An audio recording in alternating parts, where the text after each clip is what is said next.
চলো এবার পাশের স্টলে দেখে নেওয়া যাক কি কি আছে। ये वाला क्या है, मतलब ऑयल में फ्राइड है? हाँ ऑयल में फ्राइड चीज क्या है ये? नेपाली रोटी है, नेपाली खाना नेपाली। আচ্ছা আচ্ছা, मतलब টেস্ট। ऑर्गेनिक है। খাবার বানাচ্ছে এক, পাশের টেবিলে কি খাবার রয়েছে সেই নিয়ে আমাদের মাথা ব্যথা, সেই খাবারের চিন্তা। रागी रागी का है, एक आटा का है। अच्छा, अच्छा चावल का आटा। নেপালিদের আর একটা জনপ্রিয় স্ট্রিট ফুড হচ্ছে আলু মিমি।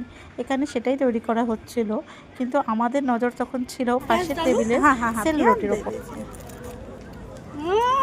ये दही पिरो, ये काला नमक है, डाल दूं? हाँ हाँ हाँ, खट्टा। सिर्फ ये नहीं डालना है। ये एक चीज ना तिमीहरुको के को हप्ता बिस्तारै दिन्छु नि हौ। माथि निकालेर इसमें आलू है। किनकि के अच्छे हतार में से ना वो आटा बोलता है आलू में भी। अच्छा अच्छा, इसको बॉईल नहीं करना है, सिर्फ ऐसे मिक्स करके खा लेना है।